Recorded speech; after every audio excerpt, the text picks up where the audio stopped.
싱킹 브리지 타임즈 2024년 11월 28일자를 진행하도록 하겠습니다. 오늘의 편집 내용 되겠습니다.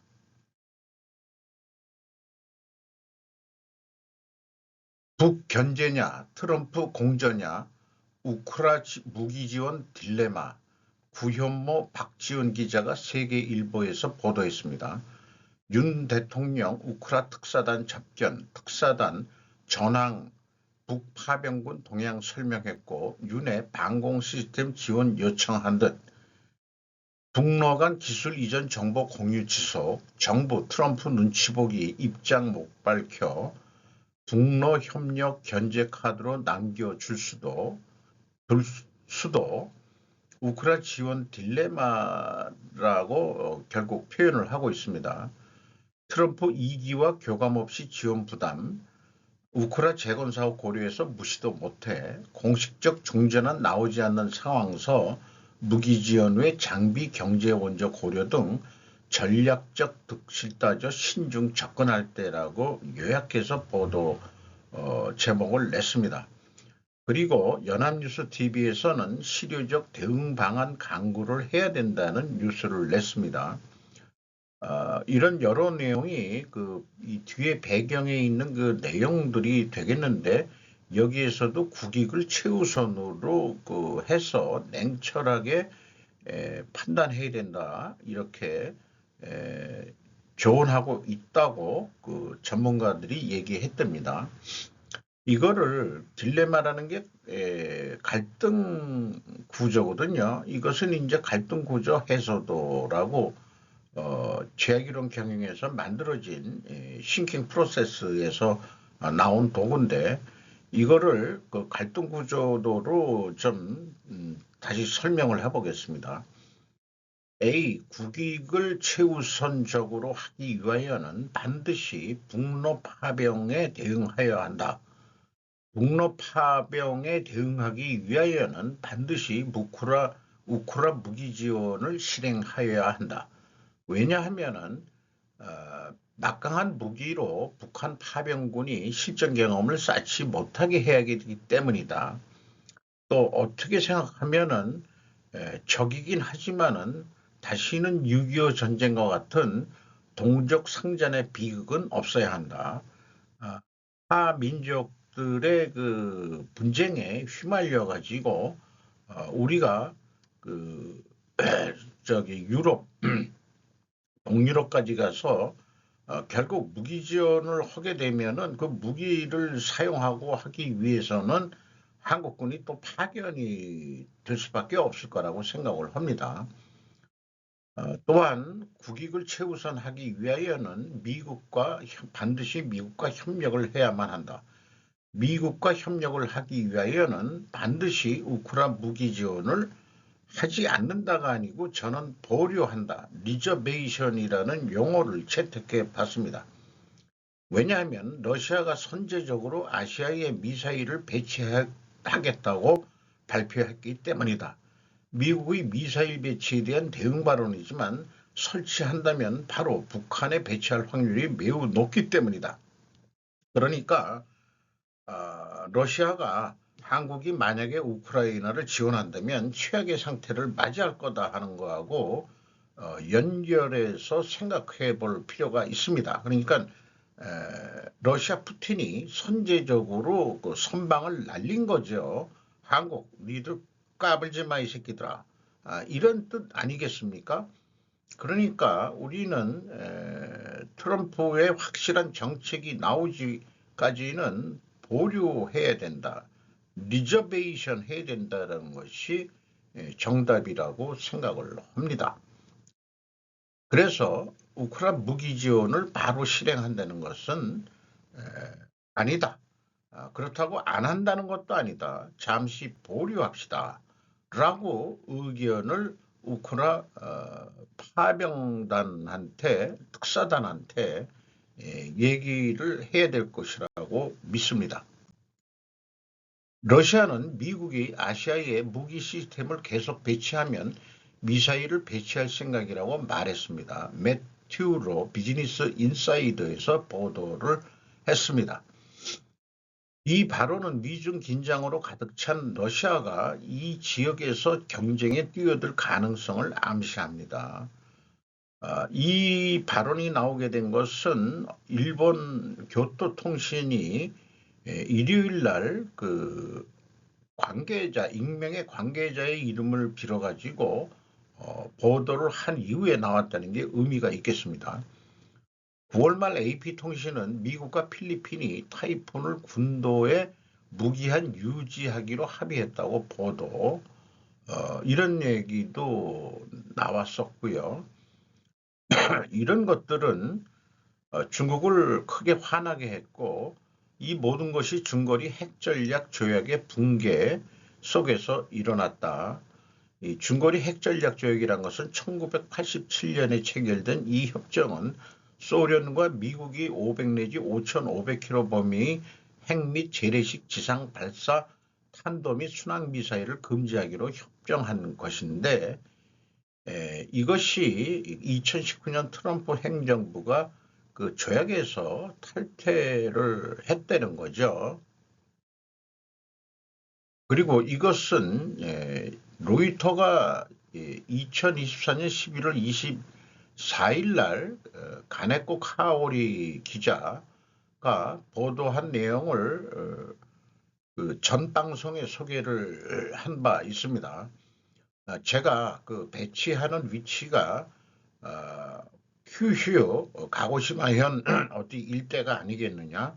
그 다음에 이제 그 오키나와, 그 다음에 필리핀 북부라고 이렇게 그 중국이 태평양을 나오는 그 길목을 다 막아 쓴다는 거죠. 그래서 러시아가 미사일 시스템을 배치한다면 어디쯤일까? 우선 떠오르는 것이 북한이다.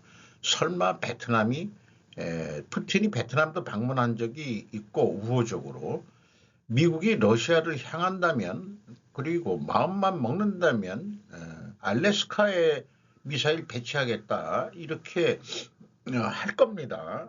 러시아가 그렇게 한다면은 이런 생각을 하게 되네요. 어떤 뉴스들을 쭉 정리하다 보니까 이렇게 생각이 연결이 됩니다. 푸틴은 러시아가 전투에서 새로운 미사일을 계속 테스트할 것이라고 말했다. 아나스타샤 테테레베바와 막심 노디오노프가 로이터에서 보도를 했습니다. 올해 슈니크라는 극초음속 미사일을 계속 시험할 것이며 사용할 준비가 있다고 말했다. 우크라이나는 이미 무기에 대한 대응하기 위한 항공 시스템 개발을 진행 중이라고 말했다. 이런 거를 위해서 방어 시스템을 한국에 온다는데 한국도 지금 방어 시스템을 구축하고 있는 중이죠. 이 과연 일반 그 탱크라든지 그런 것까지 요구하는 거는 아닌 것 같습니다. 심각한 에스켈레이션이라는 소제목으로 이 그 러시아의 그 미사일 이름 올해 슈니크가 핵탄두가 아닌 재래식 탄두로 발사되었다. 푸틴은 전략 핵무기는 아니지만 놀라운 힘과 정확성으로 인해 특히 대규모 그룹에 사용되고 다른 고정밀 장거리 시스템과 결합할 때 그 역량이 비슷할 것이라고 말했다.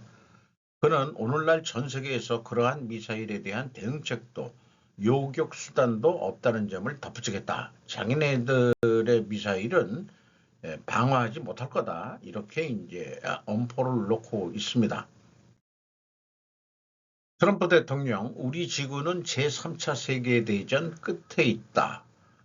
발언의 의미, 오니시 히로시 게이오 기즈쿠 대학의 명예교수가 현대 비즈니스에 기고한 내용입니다. 반미의 선택 트럼프가 다시 자라면서 중대하는 종속 비용에서 발췌했다. 반미의 선택이라는 게 제목인 것 같습니다. 트럼프가 다시 자라면서 증대하는 종속 비용에서 이런 책이 나온 모양이에요. 일본의 예상을 저버리는 결과였다.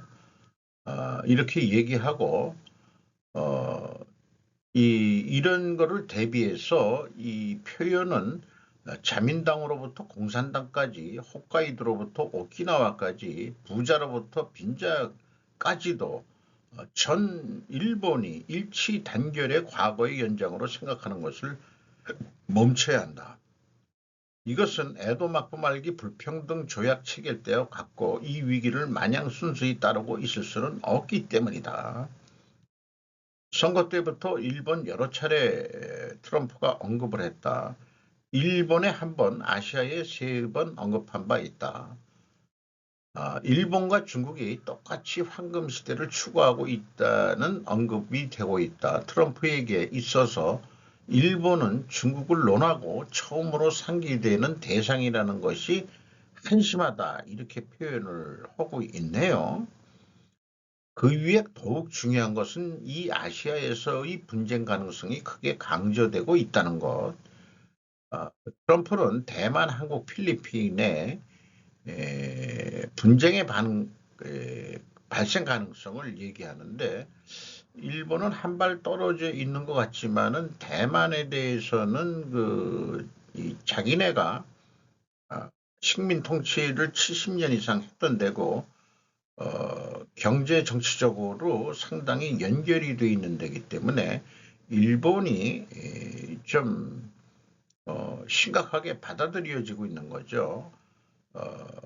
대만이 넘어간다면은 일본 열도하고 바로 연결이 되기 때문에 일본 열도의 끝이 대만이라고 보고 있는 거예요. 그렇게 생각이 들어갑니다. 미국 대통령이 이렇게 아시아의 특정 지역에 대한 관심을 갖고 대일 외교를 해왔을 때 어떻게 되는가 하는 문제이다. 이렇게 이제 표현을 하고 있네요.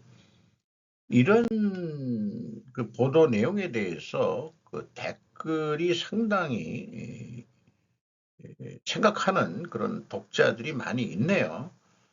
여기에 미국이 일본의 모회사이기 때문이라는 표현이 또 좀 재미있습니다. 최대한의 온정을 끌어낼지 자신보다 약한 곳을 찾아 위험을 떠넘길지 같은 약자의 전략에 나설지 모두 이를 각오로 화를 내볼지 어쨌든 밝은 이야기는 아니네 라고 댓글을 달았네요. 또 한 사람은 압승이고 뭐고 일본은 좌파 언론에 지배되고 한국도 그렇게 했다고 얘기들 하고 미국도 그렇다고 얘기를 하죠. 필연적으로 미국의 좌파인 민주당을 지지할 것으로 예상이 된다. 폭스가 이제 보수 언론이죠. 대부분이 해리스 지지나 접전을 붙이게 조금이라도 해리스 표를 끌어안으려 했다고 상상할 수 있다. 우크라이나 침공을 무기를 수출해 돈을 벌어 사실상 러시아의 우크라이나 침공을 미국이 용인한 거 아니냐. 민주당 쪽에서 이렇게 이제 이 댓글된 시바라고 그냥 읽어버려야 되겠네요. 시발인 모양입니다. 시발. 고모라우는 그 독자는 일찍이 미국으로부터 독립할 수는 없다. 미국 국회의원을 보낼 수 없는 미국의 51번째 주 성격 아니냐, 일본이.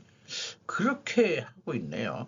이런 의견들이 일본에서 쭉 나왔기 때문에 어떤 한국 지식인이 아예 그냥 한국을 그 미국의 51번째 주로 해달라고 무슨 소설가가 얘기를 했던 거로 기억을 하는데 주권의식이 없는 그런 참 어떻게 생각하면 한심한 그런 그 작가도 있었습니다.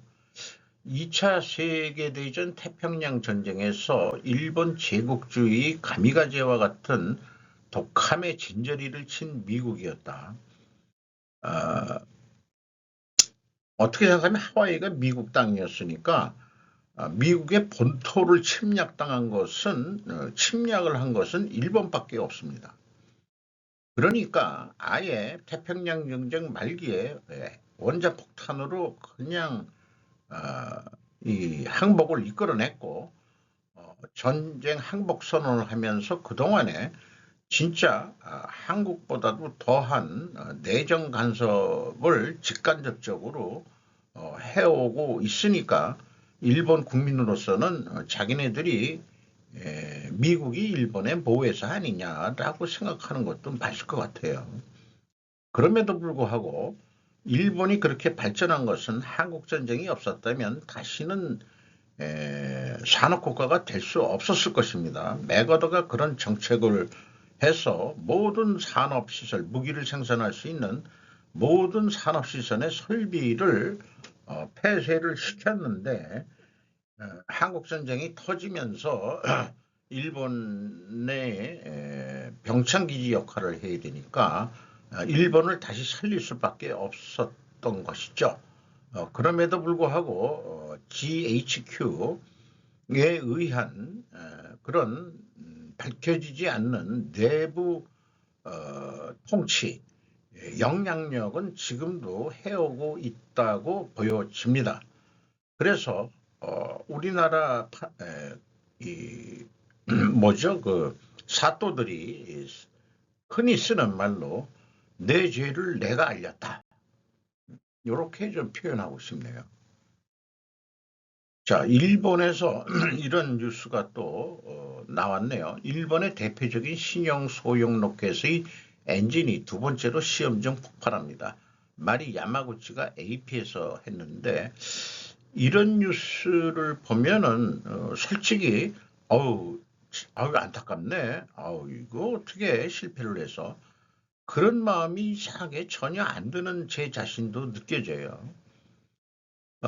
요게 이제 그 발사하려다가 폭발하는 것이 찍힌 장면인 것 같습니다. 엔진이 파괴되고 테스트 시설이 광범위하게 손상되었다고 관리들이 말했다. 두 번째 연속 실패는 3월까지 첫 비행이 예정된 엡실론 S 로켓의 진행 상황에 대한 우려를 불어일으킨다. 하야시 관방장관이 뭐 언급을 좀 한 것을 얘기하고 있고 그럼에도 불구하고 일본이 훨씬 더 큰 H3 로켓은 2023년 처음 발사는 실패했지만 가장 최근에 11월에는 세 차례 연속 비행에 성공했다라는 것도 소개를 하고 있습니다. 일본의 로켓 기술이 우리보다는 좀 높을 거라고 생각은 합니다. 영국 농업은 더 많은 것을 빨아들일 것입니다. 피터 자이안 뉴스레터는 약 일주일 정도 늦게 공개되고 있습니다. 저는 생선 감자칩을 맛있게 먹는 것을 비웃는 편은 아니지만 아침 식사로 구운 콩을 제공할 때는 그게 바로 제가 선을 긋는 부분입니다. 짐작하셨겠지만 오늘날 영국 농업의 쇠퇴에 대해 이야기하고 있습니다. 브렉시트는 대체 공급원이 없이 EU 수입품에 대한 접근을 차단함으로써 이미 쇠퇴하고 있는 농업 산업을 악화시켰다. EU 보조금은 말할 것도 없다. 그러니까 농산물 가격이 높은 비용과 낮은 품질로 영국은 어려움을 겪고 있기 때문에 영국은 여전히 경쟁력이 없거나 새로운 수입품에 대한 불미스러운 계약을 체결해야 할 가능성이 높다. 요 그림을 게재를 했는데 프랑스하고 영국 쪽이 그 녹색으로 돼 있고 나머지는 대부분 푸른색으로 돼 있는데 이 글씨가 작아서 뭔 글인지 기후 뭐 이런 거를 말하는 것 같습니다. 거기에 대해서 이제 기후 때문에 농산물 뭐 이런 게 좀 달라지니까 MBK 고려인 인수 시도로 역사 재조명 경영 자격 비판도 김선한 글로벌 경제신문에서 11월 27일 날 보도한 내용입니다. 이 MBK의 그 이 뭐라 그럴까요? 적대적 합병 이후에 회사를 살리지 못하고 망하게 만드는 그런 내용을 소개를 하면서 과연 MBK가 경영 능력이 있느냐. 이런 우려 가운데 맨 먼저 제기된 것이 기술기업에 대한 경영 전문성 부족이다. 단기 수익 추구로 인한 기술 투자 소홀도 지적됐다. 이러한 경영 스타일은 50년 이상의 기술 축적과 지속적인 연구개발 투자가 필요한 고려아연 같은 첨단 소재 기업에는 치명적일 수 있다는 게 소식통의 주장이다. 이 소식통이라는 게 아마 고려아연 측 기술자 아니겠나 이런 상상을 해보게 되네요. 고려아연은 단순 제조업체가 아닌 글로벌 비철금속 시장의 선도기업이자 2차전지 소재 등 미래 성장 동력을 보유한 첨단 기술 기업이라는 점이다. 지난 25년간 99분기 연속 흑자를 기록하며 세계 시장 점유율 1위를 달성했고 연구 개발도 지속적으로 발굴하고 성장하고 있는 기업인데 이런 기업을 MBK가 인수해서 처음에 나온 얘기가 중국 애들한테 팔아넘기려고 하는 거 아니냐 이런 의견이 있었죠. 그래서 고려아연이 핵심 기술로 산업자원부에 등록을 해서 패스가 됐고 이런 국가 핵심 기술을 팔아넘기면 그건 간첩행위로 간주할 수 있는 거죠. 이런 우호적인 분위기들이 있으면은 서로 그 지분율이 좀 다소 낮더라도 경영권 방어를 할 수 있기를 바람하지 않습니다. 겨울철 알몸으로 잠자는 습관에 대해서 요거는 그 제목 내용에 쓰진 않았는데 제 수필을 한번 읽어보도록 하겠습니다. 부부가 각방을 쓰게 되는 자연스러운 시기가 왔었다. 안방을 떠나 남은 2개의 방 중에 우선 더 작은 방을 잠자는 방으로 정했다. 그 작은 방은 작은 베란다가 있어 바깥 공기를 1차 여과하는 기능을 했다. 혼자 자는 버릇이 몸에 배면서 겨울철이 되면 바깥 베란다 창문을 조금 열고 작은 방의 창문도 조금 열어 찬 공기가 들어오게 했다. 찬 공기가 들어오는 곳으로 머리맡을 하고 잠을 자는 버릇을 약 35년 만에 다시 경험했다. 그러다가 다시 조금 더 큰 방은 서재로 만들어 놓은 방인데 그 방으로 잠자리를 옮겼다. 왜냐하면 그 방은 창문 하나로 바로 바깥 공기가 들어오기 때문이었다. 잠을 청하는 규칙이 있다. 바로 알몸. 팬티까지 벗으려고 그랬는데 밤에 또 오줌이 마려울 수도 있고 그러니까 팬티만 입고 자는 것이다. 온돌 기운을 느낄 수 없는 온돌 파이프가 깔려 있지 않는 그 부분이 있어요. 예. 아파트가 그 승인이 난 이후에 방을 넓힌다고 그 불법 개조라고 말은 하는데 뭐 그거를 다 용인해가지고 입주가 된 거니까 왜 그런 버릇이 들었을까? 그건 과거 다락방에서 혼자 잠을 자야 했던 전셋방의 삶의 경험이었기 때문이었다. 거기다가 전셋방은 산꼭대기 집이었다. 제 젊었을 때 얘기긴 합니다.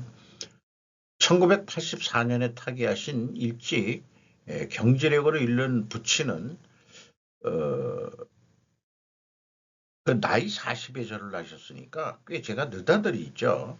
생활비를 버는 나에게 위로와 같은 말씀을 해주셨다. 절대 이불을 찰 일도 일어나지 않으며 자기 체온으로 이불을 대고 잠을 자야 하기 때문이다. 머리를 차게 해서 잔다는 것은 건강에도 좋다. 이렇게 좀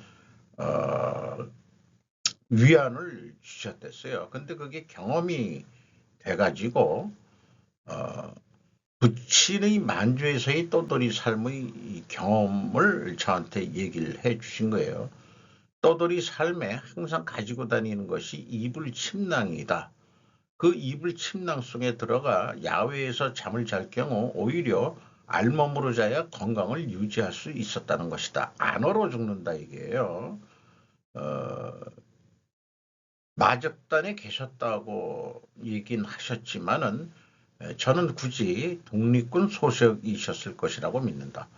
사실 마적당도 항일 투쟁을 한 거니까 어쨌든 뭐 마적단이든 독립군이든 말 타고 다녀야 되는 거니까 만주에서 그렇게 젊은 시절에 만주를 떠돌다가 정착을 만주에서 하면서 그 결혼도 하시고 1948년 45년에 38선이 거졌지만 1948년에 남하를 강행을 하셨던 제 그 집안 역사이기도 합니다. 외가 쪽은 그때 거기서 살만 해가지고 다들 안 내려오셨다 그러고 저희 아버님은 좀 일제시대 때 그 명동에서도 좀 노셨기 때문에 그 많은 그 책들을 보시면서 그 공산주의는 아니다라는 확신이 계셨기 때문에 국공 전쟁에서 내전에서 국공내전에서 공산당이 승리하는 상황을 확실히 느끼면서 안 되겠다. 공산당 체제가 되면은 나는 살 수 없다 해서 남하를 결정하셨다는 거죠. 미국은 대만 정책을 업데이트해야 합니까? 라이언 해리스 브루킹스의 그 연구 논문이 되겠습니다. 미국의 선언적 정책에 대한 새로운 혁신이 유용하게 이루어질 수 있는 분야와 이를 필요할 중요한 분야를 식별하는 것을 목표로 해야 한다. 합니다. 이 자기 논문은 평화와 안정, 미국의 정책의 주인공이다. 이런 식으로 끌고 가고 있고 대만의 불확실한 법적주의에 대해서 논의를 했고 하나의 중국 정책이긴 하지만은 미국의 정책은 중화인민공화국 정부가 대만을 통제하거나 대만 국민을 대변한다는 명제를 믿지 않습니다. 정책은 변화하는 상황에 적응하는 반면 원칙은 일정하게 전략은 일정하게 유지됩니다. 가로하는 제가 써놓은 단어가 되겠습니다. 미국은 대만의 접근 방식을 오랜 하나의 중국 정책이 아닌 양안 정책에 따른 것으로 특성화할 것이라는 신호를 보내기 시작할 수 있다. 대만에 대한 미국의 방위 공약이라는 제목으로 풀어가고 있습니다. 이 사진은 대만에서 미국 그 선거를 실시간 그 생방송하는 것을 대만 국민들이 보고 있는 장면입니다. 어쨌든 중국과의 관계 정상화 과정에서 미국은 대만과의 공식 관계를 단절하고 대만과 상호 방위 조약을 철회하며 대만에 미군을 영구 주둔시키는 것을 자제하기로 합의했었다. 이는 미중 관계의 지속을 위한 기본 약속이었다. 동시에 미국은 1979년에도 대만과 비공식 관계를 유지하기로 또 약속을 했다. 이중 정책을 썼다는 거로 되네요. 그리고 최근에 라이칭더의 대만 총동이 평화 안정을 훼손하기 위한 조치를 취했다고 판단하지는 않는다. 독립선언 같은 말을 했던 것은 바이든의 선언적 성명은 그동안에 미국의 전략적 태세에 대한 관찰 가능한 중요한 변화와 일치하지 않았다. 우크라이나와 중동의 분쟁으로 인해 미국의 관심과 자원도 지금 확대되었다. 앞으로 예측 불가능성에 대한 트럼프의 정책 성향은 미국의 이익에 가장 부합합니다. 이렇게 표현하고 있네요. 중국이 대만에 대한 군사적 압력을 크게 강화한다면 목표는 균형을 회복하기 위해 다양한 도구를 사용한다는 것입니다. 대만의 미래에 대한 대중의 신뢰 유지를 해야 된다. 이렇게 표현하고 있네요. 동아시아의 재검토주의 및 수정주의 조치에 맞서 더욱 협력하고 반격할 수 있게 되었다. 중국의 여러 가지 그 동남아에 대한 약탈적 행동이 그 미국과 그 동맹 파트너들 한미일 동맹 같은 거 맺어진 거 이런 거 예를 들었네요. 그래서 트럼프 행정부한테 요구하는 사항이 있네요. 첫 번째는 중국의 정보 캠페인에 구멍을 뚫으려면 미국이 대만 전략을 설명하는 데 있어 보다 노골적이고 적극적으로 나서야 할 것이다. 이게 좀 핵심이고요. 둘째는 중국은 블로드미르 젤렌스키 대통령이 평화를 위해 땅을 양보해야 하는 것은 우크라이나의 적대 행위 중단으로 건초를 만들 것입니다. 중국은 이러한 행사를 대만의 미래에 대한 대만 내부의 신뢰를 약화시키는 것을 기회로 삼을 것이다. 봐라, 우크라이나가 땅을 결국은 뺏기는 거 아니냐 해가지고 선전전을 할 것이다. 이런 얘기 같습니다. 미국 관리들은 대만 해협의 평화와 안정을 보존하는 데 있어 미국의 최우선 순위를 보여주는 방식으로 대만과 우크라이나의 차이점을 강조할 준비가 되어 있어야 합니다. 즉 미국의 국익은 우크라이나가 아닌 대만에서의 사건과 직접적이고 깊이 연루되어 있기 때문에 기껏해야 우크라이나와 대만을 비교하는 것이 피상적이라는 뜻입니다. 어, 결론적인 사항으로서 전략 목적의 명확성이라는 제목으로 첫째, 미국은 대만 해협에서의 목표에 대해 정직하고 직설적이며 일관성을 가져야 한다. 미국은 대만의 독립이나 통일을 추구하지는 않는다. 미국의 최우선 목표는 평화와 안정을 지키는 것이다. 이렇게 얘기했고 두 번째 핵심은 행동이 반응을 일으킨다는 것이다. 미국은 대만 해협에서 자국의 국익을 지키기 위해 변함없는 의지를 보여줄 필요가 있습니다.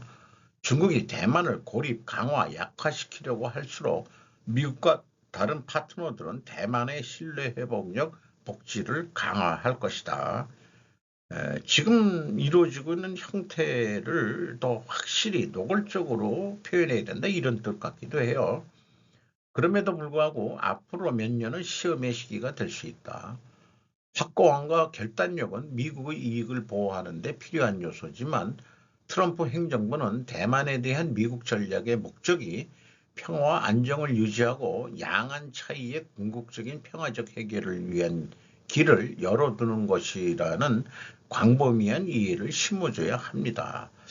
참 전문가적인 말들이 아주 직선적인 말들을 안 하면서 이렇게 풀어가는데 이 글을 읽고서 제가 좀 생각한 걸 말씀을 드리면은 평화와 안정이라고 자꾸 얘기를 하는데 저는 언제부턴가 평화주의들의 말이 신뢰가 가지 않습니다.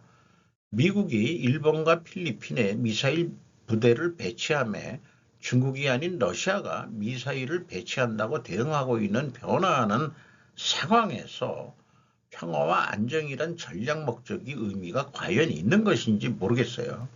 논문은 대만 문제만 국한해서 논하고 있는데 대만 유사는 일본과 대한민국의 문제이기도 한 것입니다. 그래서 질문을 이렇게 던져보고 싶어요. 만약 트럼프가 대만을 독립국으로 유엔에 가입을 승인한다면 어떻게 될 것이냐.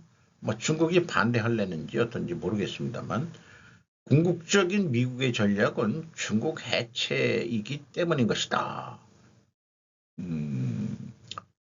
그러니까 이 중국과 대만, 중국을 현재의 그 공산 CCP 체제를 하는 게 아니고 궁극적인 미국의 전략은 중국 해체이기 때문에 그 양강관계의 평화 안정 이게 우선순위는 아닐 거다 하는 생각이 들어갑니다. 트럼프의 새로운 관세 위협이 미국 경제에 미치는 영향, 저스틴 라하트 차오덩, 레이첼 울프 세 사람이 월스트리트 저널에서 보도한 얘기입니다. 국내 뉴스에도 많이 되겠습니다만은 버지랩이라는 어떤 랩이니까 연구소에 따르면은 캐나다와 멕시코에 25%의 관세를 부과하고 기존 중국에 대한 관세 10%포인트를 더 얹어가지고 내년에 미국 소비자 물가가 0.75% 상승할 것으로 예상된답니다. 0.75면은 뭐 그렇게 많이 올라가는 것도 아니잖아요. JP모건 체이스의 경제학자들은 지난주 발표한 전년 대비 전망에서 일부 버전의 중국 관세가 시행될 것으로 예상하지만 현재로서는 나머지 국가에 대한 관세 부과 범위가 더 제한적일 것으로 가정합니다라고 썼습니다. 클라우디아 세인바움 멕시코 대통령은 화요일에 트럼프가 위협을 실행하면 멕시코가 보복할 것이라고 말했습니다. 보복 관세인지 어떻게 하려는 건지 모르지만은 중국도 그 멕시코에 많은 공장을 투자해가지고 어떻게 생각하면은 껍데기만 멕시코 메이드 인 멕시코로 해가지고 실질적으로는 미국에 지금 수출한다는 것까지 막으려니까 거기다가 마약까지 중국이 마약을 원료 공장을 통제하지 않는 한 관세는 퍼센테이지가 중요한 게 아니다. 아예 막겠다는 게 트럼프의 의지인 거니까요. 그런데 우리나라 그 한겨레 신문 최현정 기자는 참 이런 제목을 보면은 재밌어요. 트럼프 펜타닐 빌미라는 표현을 했어요. 추가로 넣은 거지 이 사람아 빌미가 아니고 관세부가 중국, 미국 문제일 뿐 내용은 제가 생략했습니다. 펜타닐 원료는 중국의 화학 공장에서 만들어진 것이다. 그것이 멕시코로 들어가서 펜타닐로 만들어진다. 새로운 마약 카르텔의 주요 수입원이 되었다. 관세와 마약을 연계한 트럼프의 발상은 상당히 미국을 위한 정책이라고 판단된다. 소비가 있는 곳에 공급이 있다는 게 중국의 입장일 것이다. 과거 청나라가 당했던 아편 전쟁을 역으로 보복하는 것과 마찬가지인 것 같은 느낌이 들어갑니다. 펜타닐은 정말 말기 암 환자 정도에나 사용할 의약품으로 통제되어야 할 것이다 하는 제 생각이 들어가네요. 아니나 다를까 미국 언론에서는 미국은 멕시코만 불법업의 오랜 문제의 배후에 마약 카르텔이 있다고 말합니다. AP통신 제목으로도 충분할 것 같고요. 이 미국에서는 카르텔이 마약과 이민자 밀수를 촉진하기 위해 어선을 이용하고 있다. 이런 게 이제 핵심일 것 같고요. 이 미국에서 그 표현하는 이 물고기의 이름을 뭐라고 하는지 여기 어디 있었는데 붉은 뱀잡이 뭐 이렇게 표현했는데 이게 우리말로 하면은 도미인 것 같습니다. 도미 아주 맛있는 생선이죠. 북의 국가 핵심 기술 넘긴 간첩 경찰이 첫 검거. 주영식 구하모 조선일보에서 자기네들이 독점 보도를 합니다. 대공 수사권 넘겨받은 후 첫 성과를 이뤘대요. 왜 이렇게 됐냐? 북한의 대남 공작 총괄부서인 정찰청국의 미사일 등 첨단 무기 제조 공정에 활용되는 국가 핵심 기술을 넘긴 혐의를 받는 70대 사업가가 최근 간첩 혐의로 검찰에 속치된 것으로 27일 파악됐다. 사정당국은 최근 수년간 북한이 화성 18형 등 대륙간 탄도미사일 기술을 비약적으로 발전시킨 배경과 이 같은 국가 핵심 기술 유출의 관련성을 들여다보고 있다. 경찰 역시 북한의 전방위적 기술 유출 공작이 최근 잦아진다고 판단, 간첩 수사를 확대하고 있는 것으로 알려졌다. 이게 간첩법을 빨리 바꿔서 중국까지 지금 넣어야 돼요. 국가 핵심 기술은 반도체, 자동차, 2차 전지 등 국내 주력 산업과 관련해 기술적, 경제적 가치가 높아 국외로 유출되면 국가 안보와 국민 경제에 큰 영향을 끼치는 기술을 가리킨다. 2014년 초 A씨에게 절단 기술 장비 설계도 입수해달라 제안. 북에 포섭된 조선족 B가 이렇게 얘기했대요. 일어난 순서는 북한 정찰총국 요원 C가 조선족한테 그렇게 접선 지시를 하고 공작금을 전달했을 거 아니냐. 그리고 그 다음에 이제 그 70대 사업가 A씨한테 절단 기술 장비 설계도 좀 해달라. 그리고 세 번째, 2014년 8월 이메일로 B씨에게 설계도를 전송했다. 이때는 지가 간첩 행위인지 몰랐을지 어떨지는 모르겠습니다만 받아가지고 설계도를 전달했다. 이런 게 되겠네요. 그래서 5년간 간첩 안보 사본 검거 현황인데 여기에 이제 중국 애들까지 들어가면은 이 간첩 지금 올해 2명 잡았대는데 이거 아니에요. 사실은 중국까지 넣는다 그러면은 엄청 올라갈 겁니다. 아마. 국가보안법 위반 사건 2023년에 48건이나 있었고 11월 18일 기준 31명인데 이게 그 중국까지 범위를 넣는다면은 왕창 올라가서 대한민국 그 정치인 새끼들까지 포함해서 간첩으로 몰아서 세울 애들이 한두 년놈들이 아닐 겁니다. 중국까지 간첩법을 확대해야 돼요. 저는 그렇게 생각합니다. 카카오 모빌리티 등 사업 보고서 등에 대한 조사 감리 결과 조치. 제20자 금융위원회 11월 27일 날 카카오 모빌리티가 회계 처리 기준 위반이라는 게 분식회계 했다는 거예요. 최종 과징금 부과액이 34억 아니 3억 4,626만 원 아니 100만, 1000만, 억, 10억, 34억 6,200만 원이네요. 죄송합니다. 대표이사 등은 6억 9,200만 원, TYM이라는 데 있고 럭스리 있고 카카오 모빌리티 이거가 언제 했는지 모르지만 또 궁금하게 만들어지네요. 이상 11월 28일 싱킹 브리지 타임츠를 마치도록 하겠습니다.